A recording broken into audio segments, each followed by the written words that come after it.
Hey guys, welcome back to my channel. So last video में मैंने आपके साथ ये डिस्कस किया था कि किस तरह से आप हिंदी पेडागोजी और इंग्लिश पेडागोजी में अच्छा स्कोर कर सकते हैं सीटेट में, और प्रीवियस ईयर क्वेश्चन पेपर्स का कितना इम्पॉर्टेंट रोल होता है आपके स्कोरिंग में। तो मैंने आपके साथ ये भी डिस्कस किया था कि किस तरह से हम चीज़ों को समझेंगे। तो स्टार्टिंग फ्रॉम 2011 टिल 2019 तक जितने भी क्वेश्चन पेपर हैं उसको हम सॉल्व करेंगे, और जो भी कॉन्सेप्ट है उससे रिलेटेड, पेडागोजी से रिलेटेड, उसको समझेंगे। तो आज जो मैं डिस्कस करने वाली हूँ वो मैं डिस्कस करूँगी 2011 का पेपर 1। और जब मैं आपसे क्वेश्चन डिस्कस करूँगी तो प्लीज़ आप वीडियो को पॉज करें, क्योंकि जब आप खुद से सॉल्व करेंगे पहले आप खुद से आंसर देने की कोशिश करें कि कौन से आंसर्स आपके सही हो रहे हैं, और अगर गलत भी हो रहे हैं तो किस तरह का मिसकंसेप्शन था आपका, कौन सा कॉन्सेप्ट आपका क्लियर नहीं था जिसकी वजह से आपका आंसर गलत हुआ। तो वो चीज़ आपको क्लियर होगी। और अगर आपका आंसर सही भी है तो भी आप पूरी वीडियो को देखें, क्योंकि एक क्वेश्चन को करने में हमें हमारा कॉन्सेप्ट क्लियर होता है, जिससे हमारे बाकी के क्वेश्चन भी क्लियर होते हैं। ठीक है, तो सिर्फ हमारा मकसद आंसर्स को जानना नहीं है कि इसका ये आंसर होगा, बल्कि हम कॉन्सेप्ट को समझने के लिए। हमारा फर्स्ट क्वेश्चन है, भाषा की जो पाठ्य पुस्तक है, टेक्स्ट बुक है, उसमें सबसे महत्वपूर्ण क्या चीज़ होनी चाहिए। तो पहला ऑप्शन है हमारा वस्तुनिष्ठ अभ्यास, मतलब कि उसमें जो प्रैक्टिस सेट हैं, जो अभ्यास के लिए जो कार्य दिया है वो ऑब्जेक्टिव बेस्ड होना चाहिए। सेकंड है हमारा कि उसमें व्याकरण के जो नियम है उसको वो अच्छे से एक्सप्लेन होने चाहिए। थर्ड है हमारा पाठों का उद्देश्यपूर्ण चयन, मतलब जो भी लेसन उसमें इंक्लूड होंगे, चाहे वो ग्रामर से रिलेटेड लेसन है, चाहे पोएम है, चाहे फिर स्टोरीज़ हैं, वो सारी क्या होनी चाहिए, वो भी ऑब्जेक्टिव बेस्ड होनी चाहिए। जो भी हमारे लैंग्वेज के जो भी एम्स एंड ऑब्जेक्टिव डिसाइड हो रखे हैं, एनसीएफ 2005 जो कहता है, वो सारे उसमें उस तरह से इंक्लूड करे जाने चाहिए। और लास्ट में हमारी बात करी गई है कागज़ की गुणवत्ता, मतलब कि जो लास्ट ऑप्शन है वो ये है कि जो क्वालिटी है पेपर की और जो प्रिंटिंग है वो अच्छी होनी चाहिए। तो ये चीज़ें इंपॉर्टेंट है कि जो इसमें प्रैक्टिस पेपर हो या फिर जो प्रैक्टिस सेट है वो अच्छा होना चाहिए, ऑब्जेक्टिव बेस्ड होना चाहिए, और जो पेपर की क्वालिटी है वो अच्छी होनी चाहिए, उसमें ग्रामर के रूल्स एक्सप्लेन होने चाहिए। बट जो सबसे इम्पॉर्टेंट है वो है सारी चीज़ों को कौन इंक्लूड कर रहा है, एक लेसन इंक्लूड कर रहा है। मतलब सिर्फ हमें पर्टिकुलर इन्हीं चीज़ों को इंक्लूड नहीं करना, जो भी पार्ट है, जो भी लेसन है, उसमें सिर्फ ग्रामर ही इंक्लूड ना हो या फिर उसमें सिर्फ प्रैक्टिस सेट ही अच्छे ना हो, बल्कि जो वो मैसेज कन्वे करना चाहता है वो भी उद्देश्यपूर्ण हो। तो टेक्स्ट बुक हमारी इस तरह की होनी चाहिए, जो करिकुलम के जो ऑब्जेक्टिव सेट कर रखा है वो उसको अच्छे से लेसन के थ्रू एक्सप्लेन करे। तो वो चीज़ें हैं। तो हमारा सबसे जो अप्रोप्रिएट ऑप्शन है वो है यहाँ पे ऑप्शन सी। नेक्स्ट है यहाँ पे भाषा अर्जन और भाषा अधिगम में मुख्य अंतर क्या है। तो भाषा अर्जन, आपको एक चीज़ क्लियर होनी चाहिए कि लैंग्वेज जो हम सीखते हैं उसका सिर्फ एक तरीका नहीं होता। आपने देखा होगा छोटे बच्चे जो हैं वो अपने आसपास के एनवायरनमेंट से लैंग्वेज को सीख लेते हैं। उनका जो भी एनवायरनमेंट में जिस भी तरह की भाषा वहाँ पर बोली जाती है तो वो चीज़ वो वहाँ से ग्रहण कर लेते हैं, राइट, एक्वायर कर लेते हैं। तो लैंग्वेज सिर्फ सिखाई नहीं जाती, बच्चे अपने एनवायरनमेंट से उसको एक्वायर करते हैं। डैट इज़ कॉल्ड भाषा अर्जन, जिसे हम इंग्लिश में बोलते हैं लैंग्वेज एक्विजिशन। ठीक है, और दूसरा हमारा होता है भाषा अधिगम। भाषा अधिगम का मतलब होता है कि लैंग्वेज को लर्न करना, जो कि हमारे स्कूल्स में होती है। ठीक है, तो दोनों में डिफरेंस क्या है। तो पहला है पाठ्य पुस्तक के अभ्यासों का अभ्यास करने का, मतलब कि दोनों की जो पाठ्य पुस्तक है उसमें वो जो प्रैक्टिस दी होती है उसका डिफरेंस होता है। सेकेंड है यहाँ पर प्रैक्टिस करने के लिए दिया होता है, उसका डिफरेंस होता है। सेकंड है यहाँ पर स्वाभाविकता। स्वाभाविकता मतलब होता है, आपको कई बार ऐसा होता है हमें रीजंस तो पता होते हैं, कॉन्सेप्ट क्लियर होता है, लेकिन ऑप्शन में ऐसे हमें वर्ड्स दे देता है, ऐसे हमें हिंदी के टर्मिनोलॉजी यूज़ कर देता है वहाँ पर कि हम चीज़ों को समझ नहीं पाते। तो स्वाभाविकता का मतलब होता है नेचुरली। ठीक है, नेचुरली कोई चीज़ आना। उसके बाद भाषा के नियमों को श्रवण करने का मतलब मेमोराइज़ कर ले हम रूल्स को, या फिर लास्ट में दे रखा है भाषा लेखन का अभ्यास, मतलब एक में लेखन का अभ्यास होता है, एक में नहीं होता है। ठीक है, तो इस तरह की चीज़ें डिफरेंस है। तो आपको ये चीज़ क्लियर है कि एक चीज़ नेचुरली एक्वायर होती है, बच्चा अपने आसपास के एनवायरनमेंट से स्वाभाविक रूप से सीखता है, और दूसरा वो एक चीज़ें क्लासरूम के अंडर सीखता है, टीचिंग के थ्रू, राइट। तो दोनों में डिफरेंस किसका है, एक नेचुरली एक्वायर्ड होता है और एक सिखाई जाती है। तो डैट इज़ ऑप्शन बी, स्वाभाविकता का। आई होप कि आपको क्लियर हो रहा होगा। नेक्स्ट यहाँ पे क्वेश्चन पूछा है, भाषा के कौशल हैं लैंग्वेज के 4 बहुत इजी क्वेश्चन है। 4 स्किल्स होते हैं, ठीक है, एक स्पीकिंग, लिसनिंग और रीडिंग और राइटिंग। तो ये चीज़ आपको क्लियर होनी चाहिए। तो डायरेक्ट ऑप्शन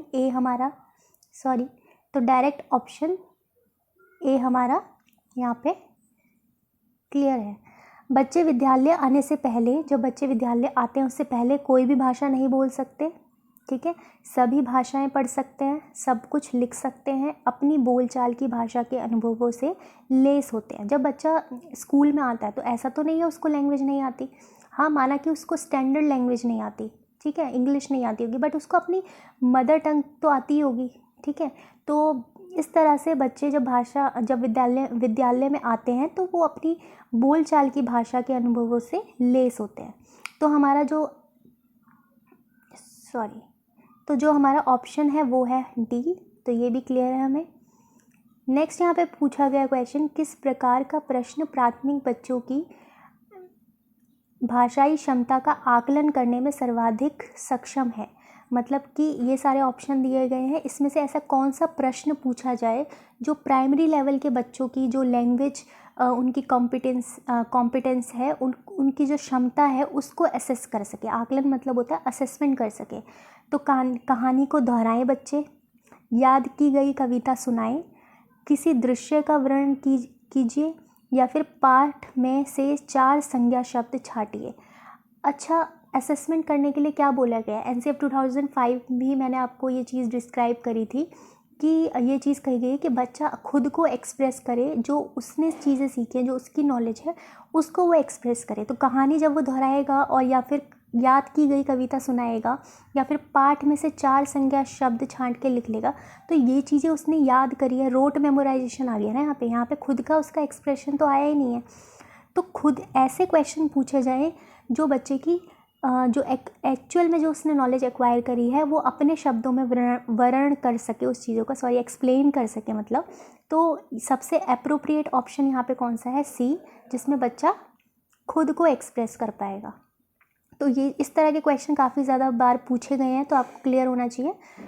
नेक्स्ट क्वेश्चन है हमारा, मौखिक कुशलता में शामिल है। तो ये होता है स्पीकिंग स्किल्स जो है हमारी, तो उसमें कौन सी चीज़ इंक्लूड होती है? बच्चे तत्सम जो शब्द हैं उसका प्रयोग करें, उसकी कुशलता आए बच्चों में। तीव्र गति मतलब तेज़ बोलने की कुशलता, ठीक है। बोलते समय दृष्टांतों का प्रयोग करने की कुशलता। दृष्टांतों का मतलब होता है कि बच्चे जब भी एग्जाम्पल दे, इलस्ट्रेट करें अच्छे से चीज़ों को। या फिर डी ऑप्शन, विभिन्न प्रकार के औपचारिक, फॉर्मल चाहे अनौपचारिक, इनफॉर्मल चर्चाओं में जो भी इंटरेक्शन हो उसमें बेझिझक बोलने की कुशलता उनमें आए। तो पहले 2 ऑप्शन तो बिल्कुल आप देख के बता सकते हैं कि ये बिल्कुल भी सही नहीं है। सी और डी में थोड़ा कन्फ्यूजन हो सकता है कि बच्चे एग्जाम्पल के थ्रू अपनी बातों को समझाए, क्योंकि एक्सप्रेस तो बच्चा उसमें भी कर रहा है ना खुद को, और उसमें उसकी मौखिक कुशलता के बारे में पता चलेगा। बट ऑप्शन डी में ये ऑप्शन सी भी इंक्लूड हो रहा है।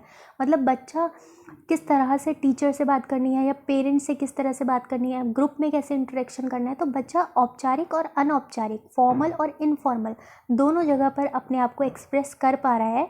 और एक्सप्रेस करने में वो एग्जाम्पल्स भी यूज़ करेगा, इलस्ट्रेशन यूज़ करेगा, तो उसमें ऑप्शन सी भी इंक्लूड हो रहा है। तो सबसे अप्रोप्रिएट जो उचित विकल्प है हमारा वो कौन सा है? ऑप्शन डी, ठीक है।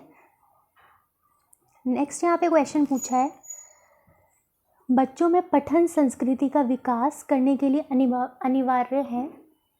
जो बच्चों के अंदर अगर हमें पठन संस्कृति मतलब कि रीडिंग स्किल्स को डेवलप करना है, तो सबसे इम्पॉर्टेंट क्या है कि कक्षा में मुखर वाचन का अभ्यास, मुखर वाचन होता है 33 बुलवाया जाए बच्चे से, ठीक है। तो ये तो तभी होगा जब बच्चे को हमें स्पीकिंग स्किल्स को इंक्रीज मतलब उसको डेवलप करना है, क्योंकि स्पीकिंग स्किल्स उसकी डेवलप होंगी जब वो बोलेगा, क्योंकि प्रोनाउंसिएशन का उसको पता चलेगा, ठीक है।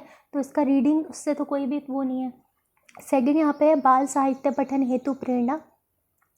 मतलब जो लिटरेचर है बच्चों की जो होगी, उससे बच्चों को मोटिवेट किया जाए पढ़ने के लिए। वर्तनी विन्यास का अभ्यास, वर्तनी होता है स्पेलिंग, ठीक है, स्पेलिंग का प्रैक्टिस करवाया जाए बच्चों को। पठित सामग्री का लेखन अभ्यास, या जो पठित सामग्री है जैसे टेक्स्ट बुक हो गई, उससे बच्चों को लिखवाया जाए। तो हम यहाँ पे किस चीज़ का विकास कर रहे हैं? बच्चों की रीडिंग स्किल्स का, ठीक है। तो उसमें सबसे अप्रोप्रिएट क्या है कि रीडिंग का मतलब होता है कि बच्चा चीज़ों को पढ़े, ठीक है, और उससे जो भी वो चीज़ अर्थ उसमें से वो एक्सप्लेन करना चाहता है, जो भी अर्थ वो बच्चों तक पहुंचाना चाहता है वो बच्चा समझे। तो ये होता है रीडिंग स्किल्स को डेवलप करने का। तो ये तभी होगा जब बच्चा ज़्यादा से ज़्यादा चीज़ें पढ़ेगा, उसका इंटरेस्ट बढ़ेगा। तो हमें बच्चों को जो भी लिटरेचर है उसको पढ़ने के लिए मोटिवेट करना चाहिए। तो सबसे अप्रोप्रिएट ऑप्शन कौन सा है यहाँ पे? Option D. ठीक है, आई होप कि आपको क्लियर हो रहा होगा। फिर भी अगर आपको कोई डाउट है तो आप पूछ सकते हैं मुझसे कमेंट सेक्शन में मैसेज करके। भाषा एक औजार है जिसका उपयोग करते हैं। अच्छा, यहाँ पे एक कॉन्सेप्ट आप क्लियर कर लीजिए कि जो लैंग्वेज है वो सिर्फ कम्युनिकेशन का टूल नहीं है। काफ़ी कन्फ्यूजन होता है और क्वेश्चन भी आया हुआ है इस पर कि language is not only the tool of communication. Language से बच्चे की कॉग्निटिव एबिलिटीज़ भी बढ़ती हैं, तभी तो मल्टीलिंग्विज्म को क्लासरूम में प्रमोट किया जाता है। क्योंकि कॉग्निटिव एबिलिटीज़ कैसे बढ़ती है कि जब बच्चे की 4 स्किल्स जो है उसकी जब उसकी डेवलप होती हैं धीरे धीरे, तो उसकी फिर बात उसकी साथ साथ उसकी नॉलेज भी कंस्ट्रक्ट होती है। क्योंकि जो लैंग्वेज है वो एक टूल है नॉलेज तक पहुंचने का, है ना। ये चीज़ हमें पता है, लैंग्वेज से ही तो हम नॉलेज को एक्वायर करते हैं। तो उससे हमारी जितनी भी कॉग्निटिव एबिलिटीज़ है, दूसरों की बात को समझना, अपना खुद का परसेप्शन क्रिएट करना, अपनी खुद की क्रिएटिविटी डेवलप करना, तो ये सारी चीज़ें लैंग्वेज का ही एक पार्ट होती हैं। और सिर्फ कम्युनिकेशन का टूल नहीं है भाषा। तो ये चीज़ आपको ध्यान रखनी है। तो ये ऑप्शन उसी से रिलेटेड है कि जो हमारी लाइफ है, ज़िंदगी है, उसको समझने के लिए यूज़ किया जाता है एज अ टूल, ज़िंदगी से जुड़ने के लिए, जीवन जगत को प्रस्तुत करने के लिए। तो ये सारी चीज़ें क्या है, लाइफ स्किल्स को समझने के लिए और लाइफ में जो भी चीज़ें हैं उससे जुड़ी हुई आसपास की जो हमारी सोसाइटी है, इन्वायरमेंट है, उसको समझने के लिए, लोगों को समझने के लिए, खुद को समझने के लिए। तो ये सारी चीज़ें क्या हैं, भाषा उसमें एक औजार की तरह उपयोग की जाती है। तो ऑप्शन डी हमारा क्या है, राइट है। नेक्स्ट यहाँ पे बात करते हैं प्राथमिक स्तर पर भाषिक रेखांकन और चित्रांकन। रेखांकन का मतलब होता है कि जब हम बच्चों को लिखवाते हैं कोई चीज़, तो उसमें अंडरलाइन करवाते हैं जो इम्पॉर्टेंट पॉइंट है। या बच्चे खुद भी कोई चीज़ लिखते हैं तो उसमें जो उनको इम्पॉर्टेंट लगता है, उसको जिस पे वो ज़्यादा जोर डालना चाहते हैं अपनी बात का, तो उसके नीचे अंडरलाइन किया जाता है। दैट इज़ कॉल्ड रेखांकन। और चित्रांकन लिखने में एक पिक्चर के फॉर्म में भी हम चीज़ों को एक्सप्रेस करते हैं। पिक्चर जो स्टोरी टेलिंग होती है, मतलब कि एक स्टोरी भी बहुत कुछ कहती है। जो पिक्चर है उससे भी हम बहुत चीज़ें, हमारी लिखी हुई चीज़ें एक्सप्रेस होती है कि हम बोलना क्या चाहते हैं। ठीक है, तो वो भी एक लिखने का क्या है, एक पार्ट है। तो इसमें ऑप्शन में अगर आप देखेंगे तो एक सहज शैक्षणिक गतिविधि मात्र है, कि मतलब सिर्फ एक टीचिंग इंस्ट्रक्शन है कि आपको ऐसा करना चाहिए। बच्चों की अनुकरण मतलब होता है इमिटेशन, जो है उनकी प्रवृत्ति उसको नर्चर करता है।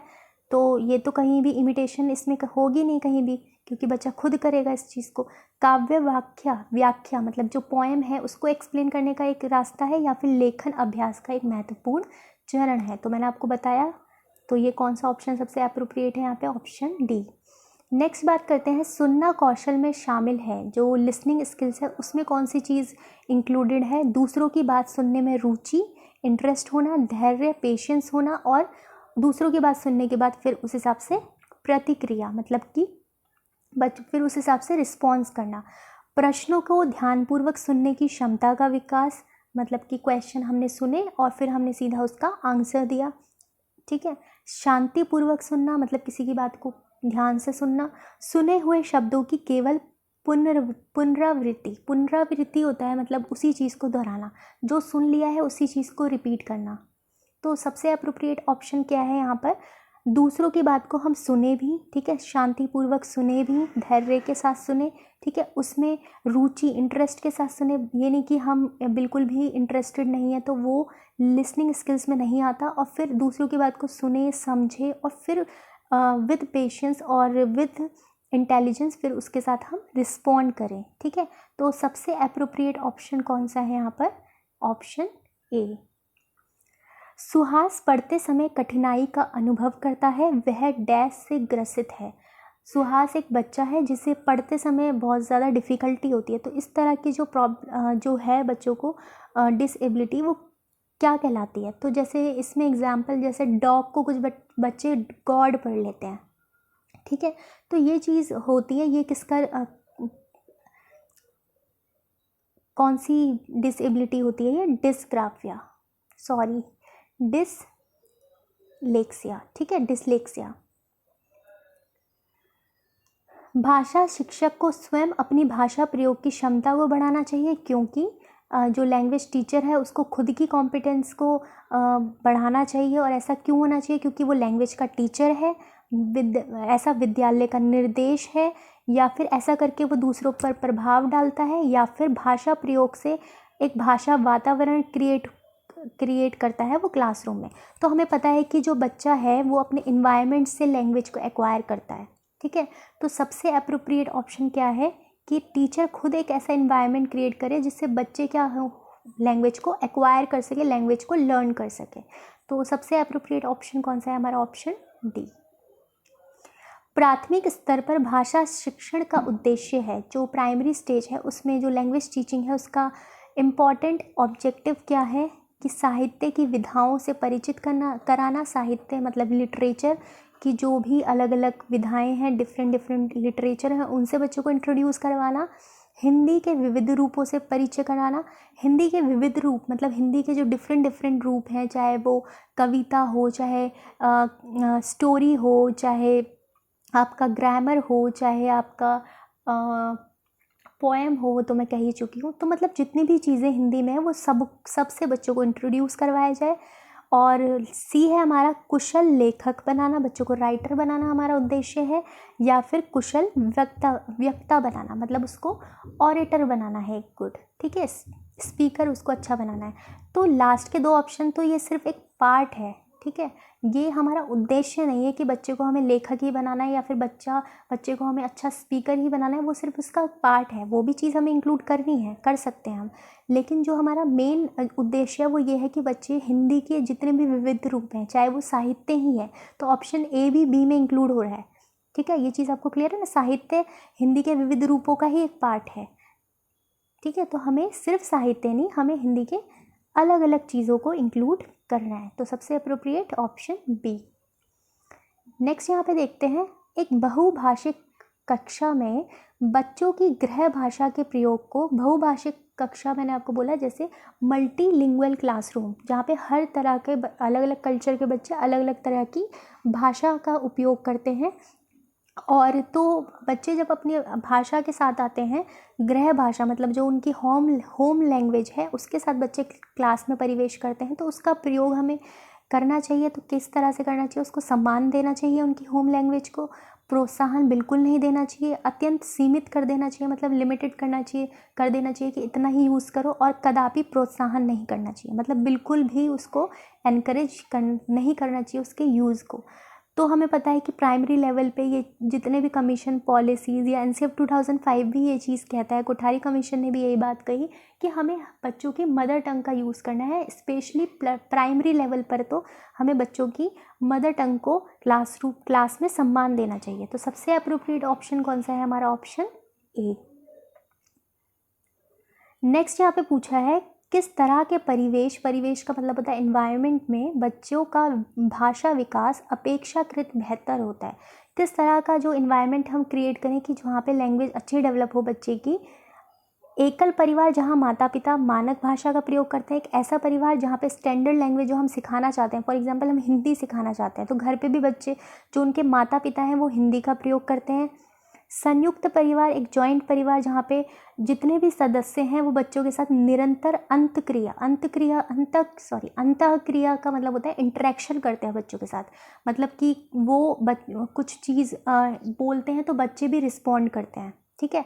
ये चीज़ आधुनिक तकनीक, मतलब जो आधुनिक तकनीक आईसीटी का जो है रोल, तो इस तरह की चीज़ें क्लासरूम में हम प्रयोग कर सकते हैं, उसका प्रयोग किया जाए। या फिर शिक्षक द्वारा, जो टीचर है वो स्टैंडर्ड लैंग्वेज का यूज़ कर रहा है तो उससे, तो सबसे अच्छा इन्वायरमेंट क्या है? जो बच्चे जो सबसे ज़्यादा अपना टाइम स्पेंड करते हैं वो अपने होम मतलब अपने घर पे करते हैं, तो वहाँ के लोग अगर बच्चों से निरंतर बात करते हैं, बच्चों से इंटरेक्ट करते हैं, तो फिर बच्चे भाषा को और अच्छे से सीखते हैं, क्योंकि भाषा सिर्फ सुनने से नहीं आती। जब तक हम भाषा का प्रयोग नहीं करेंगे, उसको यूज़ नहीं करेंगे, किस तरह से हमें उसको इंटरेक्शन में किस तरह से हमें कहाँ पर किस चीज़ किस जगह पर औपचारिक तरीके से और किस जगह पर अनौपचारिक तरीके से उसको यूज़ करना है, ये हमें पता चलता है इंटरेक्शन से। तो सबसे अप्रोप्रिएट ऑप्शन कौन सा है हमारा? Option B. ओके गाइस, तो आज के लिए बस इतना ही, और अगली वीडियो में फिर हम नेक्स्ट पेपर सॉल्व करेंगे। और जाने से पहले एक बात मैं और आपके साथ क्लियर करना चाहती हूँ कि प्लीज़ आप NCF 2005 की वीडियोस भी ज़रूर देखिए, क्योंकि जो पेडागोजी है, चाहे वो इंग्लिश पेडागोजी हो या फिर हिंदी पेडागोजी हो या फिर किसी भी सब्जेक्ट की पेडागोजी हो, उसका जो कॉन्सेप्ट होता है वो एक ही बेस पे आधारित होता है, जो कि NCF 2005 ने अपनी जो PDF है, जो डॉक्यूमेंट है, उसमें अच्छे से डिस्क्राइब कर रखा है। और आप उस वीडियो को ज़रूर देखिए, और इस तरह से जो सही अप्रोच है पेडागोजी को समझने की या पेडागोजी के सब्जेक्ट्स को डील करने की, वो आपकी वहाँ से क्लियर हो जाएगी। अलग अलग चीज़ें पढ़ने से अच्छा है कि आप अलग अलग सब्जेक्ट्स की पेडागोजी पढ़ें, उससे अच्छा है कि आप उसके बेस और कॉन्सेप्ट को ही अच्छी तरीके से समझ लें। और अगर आपको ये वीडियो पसंद आया है तो इस वीडियो को लाइक करें, शेयर करें और सब्सक्राइब करें इस चैनल को, ताकि आपको रेगुलर अपडेट्स मिलते रहें। Till then, bye bye.